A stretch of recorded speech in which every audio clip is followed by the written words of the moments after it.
Move on. Camera. Hey. I'm up now. I'm up now. Ah, I touched. No. Right. 3 hours later.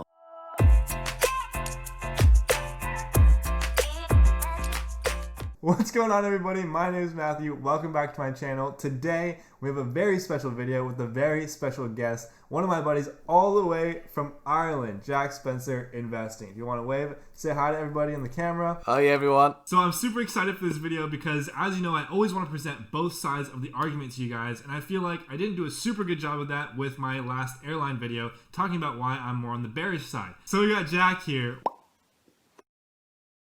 one of my good buddies, explaining why he is bullish on the airline industry so we can get all sides of the argument. And this video is not going to be as research heavy as it usually is. We're really just talking it through, talking about our opinions and talking about the facts that we know off the top of our head. So I hope you guys enjoy. So that's why I look like a security guard today. I have Jack in my ear, and that's why he's wearing those humongous white headphones. Hopefully you guys can kind of just look past that. Today we're talking about two things. One, we're going to talk about airlines, because I personally am not a huge believer in the airline industry for the long term, but Jack here is. Jack is an airline bull, and he's going to explain all the reasons why he thinks you should stay in. Yeah, baby. But, you know, he's not a financial advisor, and neither am I. No. Then next we're going to talk about Nikola Motors, another stock that's just been the talk of the town, and we honestly do not understand why people are buying this stock. We're going to explain to you all the reasons why we, as a collective this time, think that, you know, it might be time to get out of that one. It just does not make sense to us. All right, so Jack, do you want to introduce yourself real quick? Yeah, cool. I'm Jack. I'll just do my normal intro. What's happening, people? My name is Jack. I am not a financial advisor, and I hope you're all having a good day. I sound very different to my friend Matthew because I am from Ireland, and that is why I sound like this. I don't normally wear these headphones, and yes, that is a massive whiskey collection in the background. Don't judge me. Awesome. Right. That's perfect. All right, let's just get right into it like we always like to on this channel. Why are you bullish on the airline industry? Because I made a video saying, you know, what you should know before you buy airlines, and I detailed a lot of things that I thought didn't look great for the long term. So could you give us a little overview of why you're bullish? Well, 100%, man. So I did actually watch your video as well, and funnily enough, I know we share two very different mindsets in regards to airlines right now. I am the bull, you are the bear. I own the positions. I am still holding them even though we are in our first red day. And I agree with a lot of what you have to say in your videos. I mean, for one, the break-even passenger load right now is in an absolutely terrible position, and I think that's what worries an awful lot of people right now. But what needs to be understood for me, from the beginning when I started investing in these airlines, they are a long-term investment. Okay, so despite the fact that my Delta and my Southwest both went up over 45% on one or two occasions, I didn't sell because I plan on holding on to these guys for decades. Okay, so I understand the short-term fundamentals are still all over the place. And I've tried to stress this in my videos a lot because I don't want people buying these airline stocks because I am the ultimate bull on airlines, because a lot of people are looking at these as a short-term play. And that's just not me right now. I still do want to hold these guys for a very, very long time. And they were one of the first industries I started looking into. I know you know this because I've told you, but I'm very new to investing. Brand new to the game. And airlines were one that piqued my interest straight away. And I remember looking at Delta when they were at about $45, $50-ish a share. That's when they were first put onto my radar. And I had decided that I would be happy to buy them at $35 per share. And that is exactly what I did. The first time they hit $35 a share, I bought them, and we all know what happened. They kept rocketing down and down. Yeah. I've gotten into a cost base average of about $25 right now, so I am one of the people who just bought the whole way down, bought them every single week.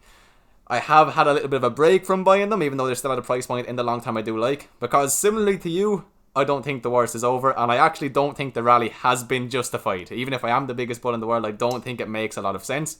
I don't think the market as a whole makes a lot of sense right now. Yeah, no, I 100% would agree with you. You know, it's to the point where I'm done trying to make sense of this market. You know, if it doesn't make sense, don't try and make sense of it.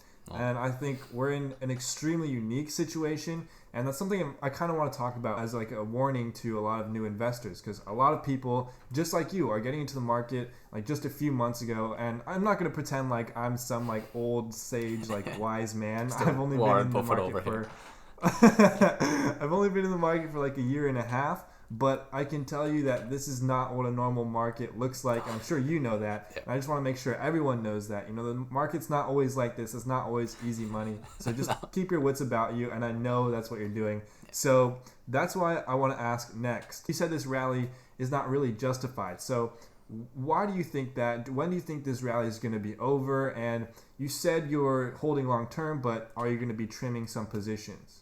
So in regards to the rally, and why I don't believe that it should have rallied this much, is because there is still an awful lot of negative news. Now, the main things that people are picking up on right now is the TSA numbers, and the fact that back in April we had a good few low 90,000 days. As of right now, we've seen 390-ish thousand at our top day. So we've seen a massive recovery, over 400% more people flying than they were a while ago. But just because it's more than 400% doesn't mean anything. It's still an awfully low amount of people in the grand scheme of things. Right. I think people are clinging on to those facts way too hard. And that's why I'm happy the rally has happened. It only puts me in a stronger position, but I don't think it's justified. And that's why I genuinely have considered selling my airline stocks in hopes of picking them up at a cheaper price later. But that's just not me. It's not what I do. I say it in so many of my videos. It's not about timing the market. It's about timing the market. A quote I'm sure pretty much everybody here is familiar with.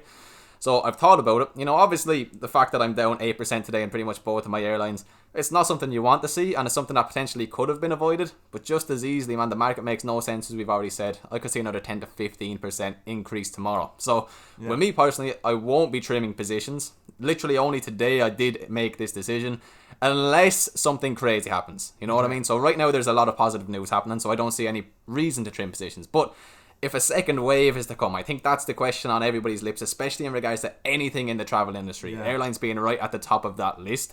If the second wave is to come, I'm not going to be silly at the same time. I will sell regardless of where I am, because it will essentially, in my mind, guarantee a massive dip. Gotcha. So that would be like the thing to make you kind of probably reconsider your position and maybe sell a little bit.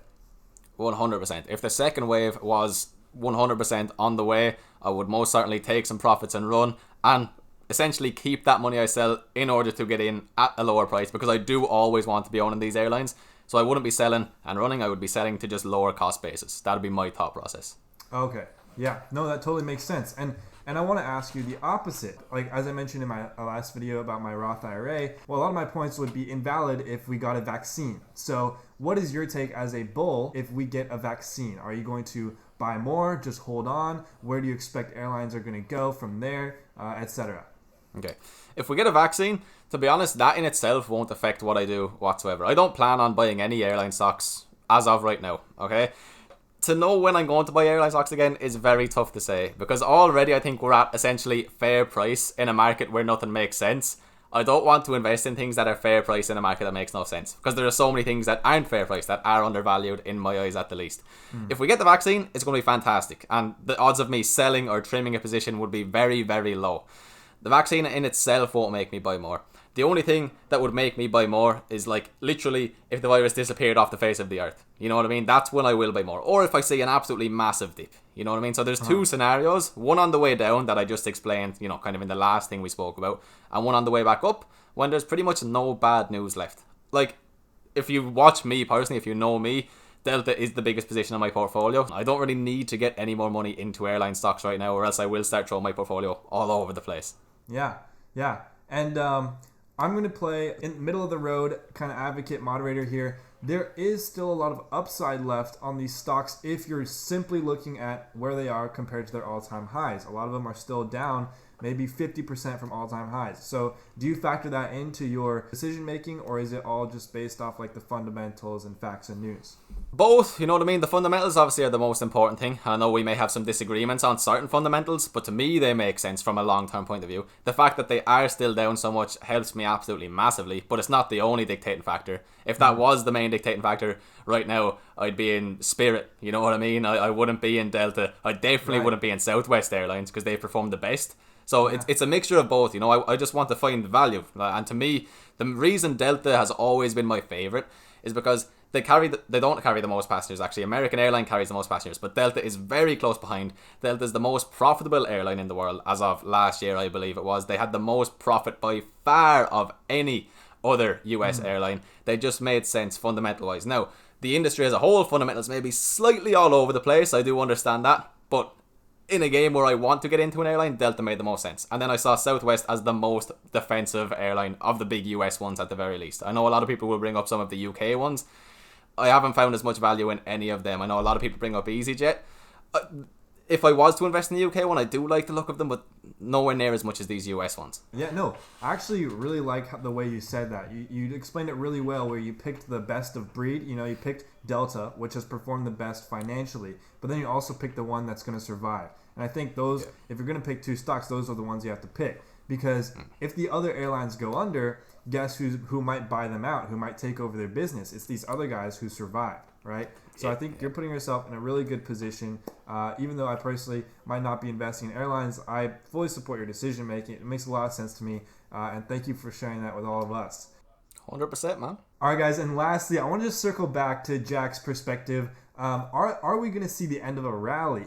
Because today airline stocks are down like 8, 9, 10%. And personally, I feel like, there's a very good chance we could sell off further because a lot of young investors are in these airlines. They've really just put everything on the line because they've seen them go up so much so quickly. So when you do that, when you don't do a lot of due diligence, you become a lot more susceptible to having a weak hand, which just means you're quick to sell, you don't have a stomach for a lot of red in your portfolio, and you might just not know why the stock's going down, so you sell. And once you do that, that causes a whole chain reaction of everyone else to start selling, and that's often what you see in a sell-off, like, for example, NAT. One more point is that a lot of people bought into NAT without doing their own research. And if you had done your own research, you might have realized that an $8 to $9 stock price for that company is just not sustainable. But a lot of people bought in at that price, and when it started dropping, they didn't know why. They were looking all over to try and figure it out after they had bought in, and that was the sell-off, in my opinion. Everyone just kept selling one after another in a domino effect. So, do you think we're going to see that with these airlines, or do you think that we're just going to see a little rebound tomorrow? Okay, so I think what you said in regards to a lot of, younger people or people who love hype stocks getting involved, I think that's the main answer, okay? I think what we've seen this last while is airlines have almost been, an enlarged version of, say, something like the S&P. When it goes up, airlines have gone up 3 or 4 times more. When it's gone down, airlines have gone down 3 or 4 times more. Because there is, as you've said, a lot of weak hands in airlines right now because they're so exciting. And excitement, gets people emotional. So I do believe, to an extent, the rally could end very soon, at least in the short term. That being said, that's only going to happen if the whole stock market rally ends very soon. And as I'm sure you're aware right now, we're on the best rally we've ever seen, the best 50-day stock market rally we have ever seen. So if that is to come to a halt or come to an end, then yes, I do believe the rally is over. If it doesn't, I see no reason for it to be. Aside from, I think it will slow down, if anything, because it has just been absolutely disgustingly quick, and I don't think it's warranted, as I said earlier on in the video. Coming to an end, though, who knows? I think we'll see a pullback. A lot of weak hands will get out of the market, and I'll pick their shares up off them. Awesome. And yeah, I think one thing I want to note about the difference between this and NAT is they're not complete parallels, because I think a lot more big-time buyers and maybe even like the government and the Fed, they're involved with this whole shift to the undervalued stocks. And if you look at the biggest gainers in the stock market this week and these past 2 weeks, aside from like Nikola, which we're about to talk about, a lot of them are undervalued stocks that are lagging behind the rally of the tech stocks. And that is a huge shift from the banks and the money managers into those stocks. And I think they played a huge role in the airlines, not just retail investors like us.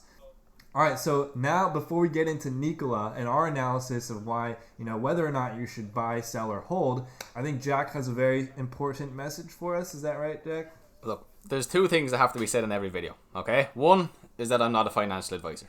And the second one is that you have to smash the like button for the YouTube algorithm, people, okay? Obviously.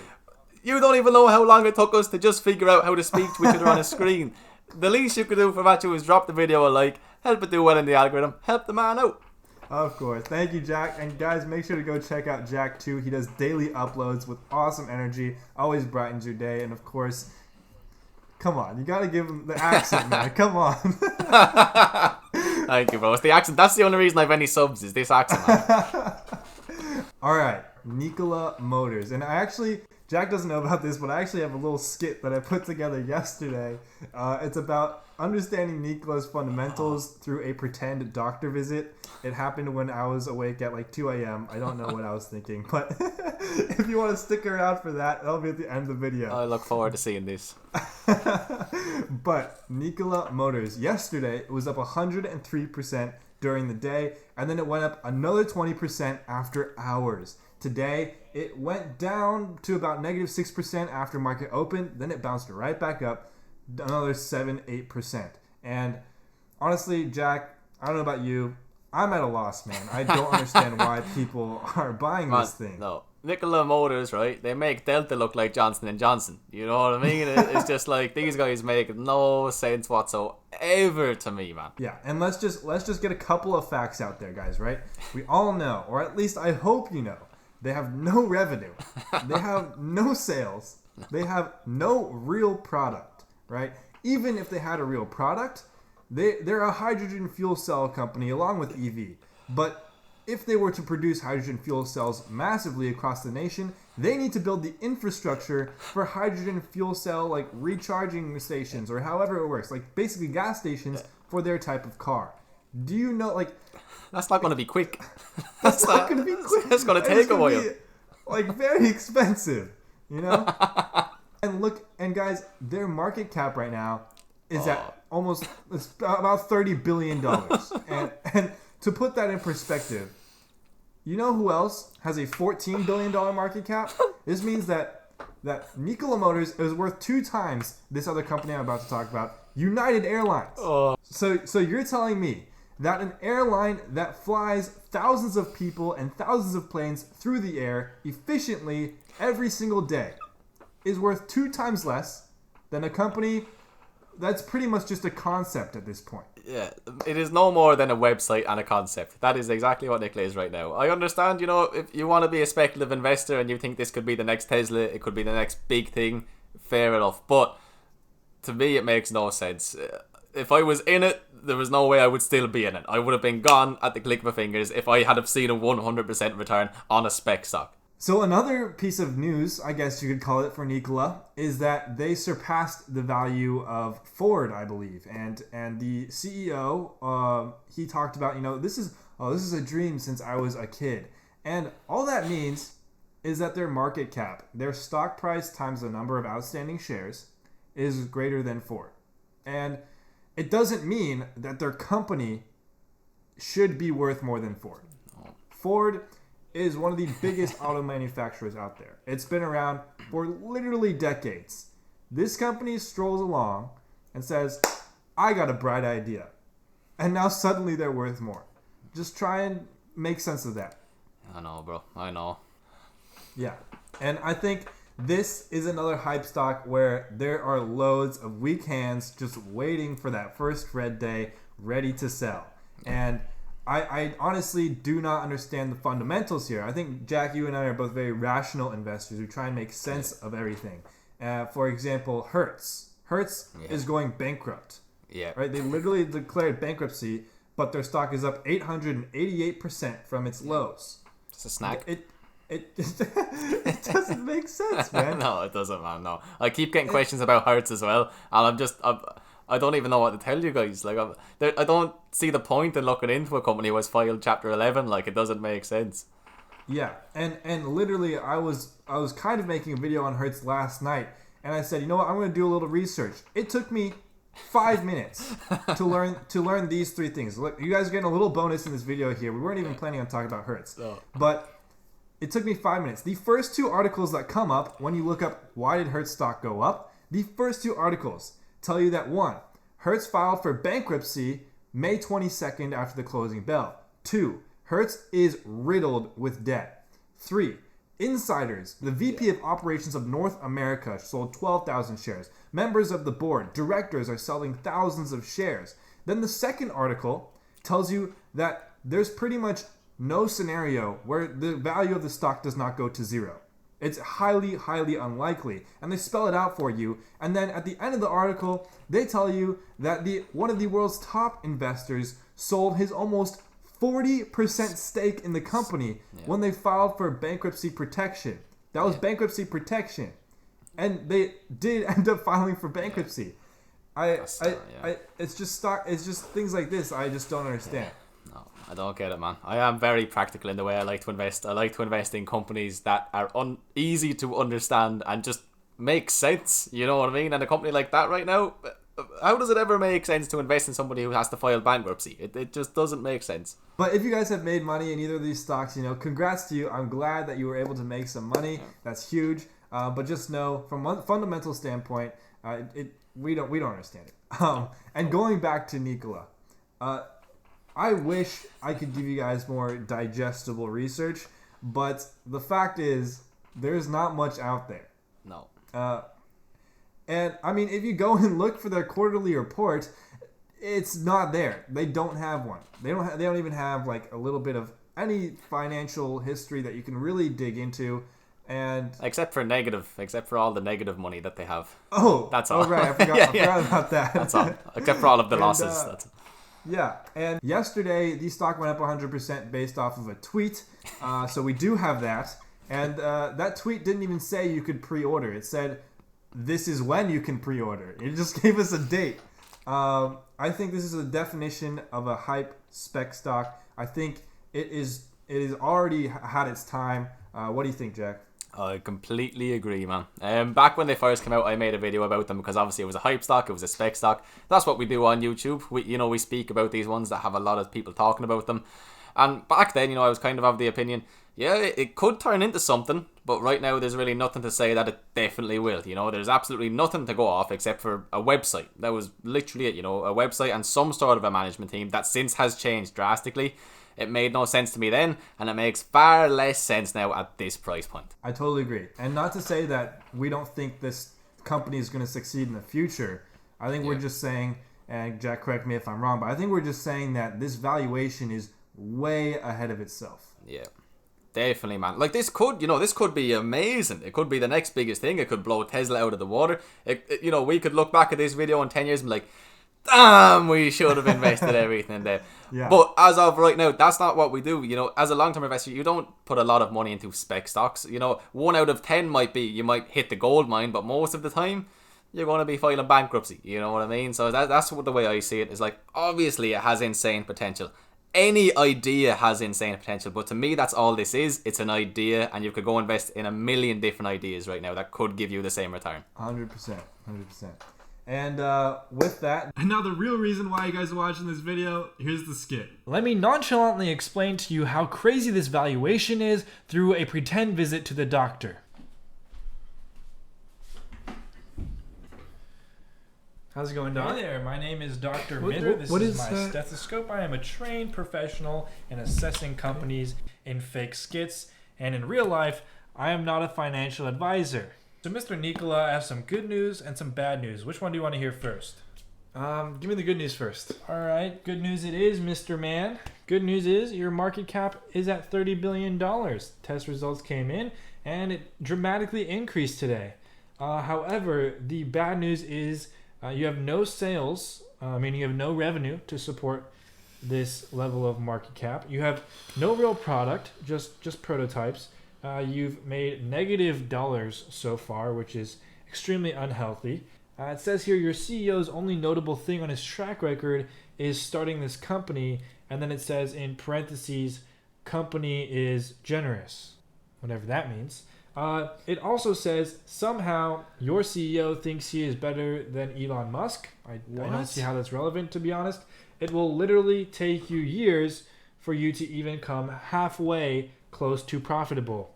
Other than that, if you can digest it, I think that's it. Okay, well, I guess it could be worse. Oh, no, there's more. It says if you want success, you're going to have to build a nationwide system of fuel cell stations. And it continues to say, which are like gas stations, but for your Nikola cars that also actually aren't real yet. Ooh, that sounds like a problem, dude.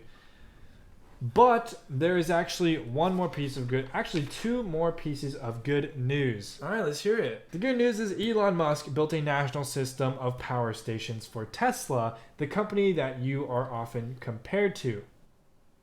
But of course, Elon just used one of his several companies to send 2 men to the International Space Station last week, and your CEO tweeted about the date for when you can start pre-ordering. It's like the same thing, though. Don't worry. Also, it seems like the last piece of good news is there's a growth, which usually is bad, but in this case, it seems to be good. It's a rising group of people who support you, called the Robin Hooders. That's good, right? I mean, yeah, it sounds good. And oh wait, no.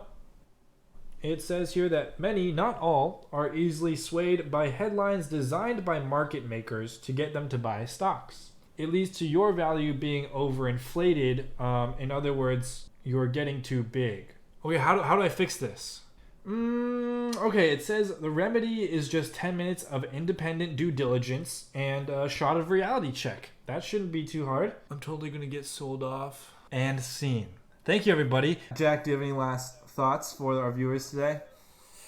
Well, thanks for having me on the channel, man. It was first collab ever. It was pretty cool. Yeah. The main thing I'd say is, I think what's really cool is me and you coming together, specifically speaking about the airlines, is you can see that we both share similar thoughts on a lot of what's going on in the airlines. It depends on what way you view it, and always form your own thoughts and opinions. This is something I always say in my videos. I want to remind people that neither of us are financial advisors. We're both quite young as well. We're just, these are all for entertainment purposes. Always go out and do your own research. If you want to find research that will back your thought process, you're going to find it. If you want to be a bull on airlines, you're going to find information to back it. If you want to be a bear, you're going to find it. If you want to believe in Nikola, you're going to find the information. If you want to hate Nikola, you'll find the information. So just always do your own due diligence and you'll end up okay. Awesome. Yeah, I totally agree. I'm so glad I could get you on this channel because I wanted to always share different perspectives on stocks. I don't want to only just share, my aggressively bearish side.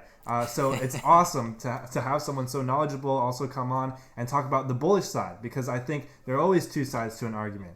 All right, guys, so that pretty much wraps it up. I'm gonna stick around if you want to see that skit that I made at like 2 a.m. I think it's pretty cool. I spent a lot of time on it when I really shouldn't have. But thank you so much, Jack, for joining us on this channel and again showing your side on airlines and kind of making me feel like I'm not the only one out there who doesn't understand this Nikola hype.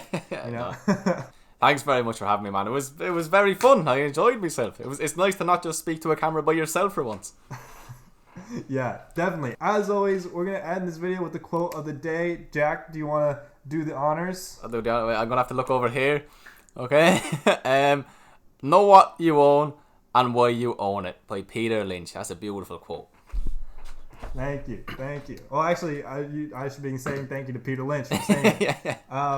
But I think it's super applicable to what we're talking about today, because you need to do your due diligence on airlines, and I'm sure a lot of you have, but you also need to do your due diligence on these hype stocks like Nikola. And if you know what you own, you'll know that, I don't know if they have that much to show for them. In fact, we could have made this video longer, but there's just not that much news to talk about. So know what you own, know why you own it, and that'll help you sleep a lot better at night when you're holding down to these stocks. If you found any value in this video at all, and I hope you did, please feel free to hit that like button, subscribe, and turn on those notifications.